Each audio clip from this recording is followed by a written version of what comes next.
স্বর্ণালংকার আনতে আবারও ওই বাড়িতে গেলে খবর দেয়া হয় পুলিশকে।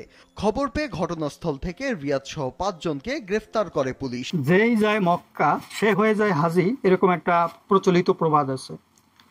অর্থাৎ আমাদের দেশে যে রাজনৈতিক দলই থাকুক, যার একটু ফর্ম ভালো, সেই চাঁদাবাজির সাথে জড়িত হয়ে যায়। তার দলের ফান্ড প্রয়োজন হয়, তার দলের টাকা কালেকশন, কারণ দল চালাইতে হবে, তো পার্টি টাকা না থাকলে পার্টি চলবে কি দিয়ে। আর এই সব পার্টির পিছনে যারা ঘুরে, তারা এই ইন্টারেস্টের জন্যই এই পার্টির পিছনে সময় ব্যয় করে এবং তারা এই কাজগুলি করে। এনসিপি একটা ভালো কাজ করছিল শুরুতে, যে তারা কারো কাছ থেকে চাঁদা তুলবে না, টাকা তুলবে না, তারা একটা ওপেন অ্যাকাউন্ট দিয়ে দিয়েছে।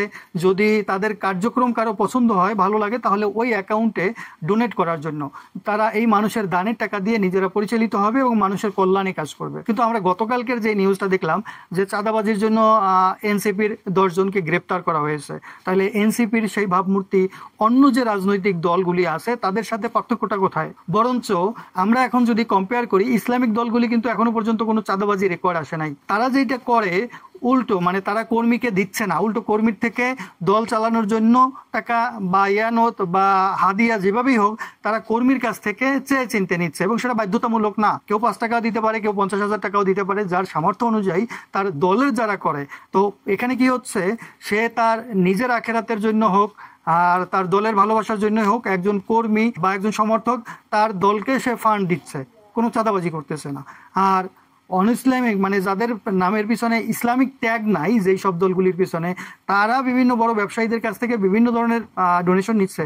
তো আপনি যখন কোনো বড় দাতার কাছ থেকে বড় অ্যামাউন্ট নিবেন, সেটা চাঁদা হিসাবে নেন আর যে হিসাবেই নেন, তখন তো আপনি যখন ক্ষমতায় যাবেন তখন তো ওই ব্যক্তির কাছে দায়বদ্ধ, তখন তাকে অনেক সুযোগ সুবিধা দিতে হবে, তখনই হচ্ছে দেশের স্বার্থ বিঘ্নিত হয়। সাধারণ নাগরিক হিসাবে, সাধারণ জনগণ হিসাবে আমাদের একটু সোচ্চার হওয়া উচিত, এই বিষয়গুলি বেশি বেশি শেয়ার করা উচিত, যাতে এই ধরনের চাঁদাবাজি বা এই ধরনের অনভিপ্রেত বিষয়গুলি না ঘটাতে পারে। কারণ দিন শেষে পরবর্তী টার্গেট হয়তো আপনি, আমি বা আমাদের আশেপাশে অন্য কেউ হবে।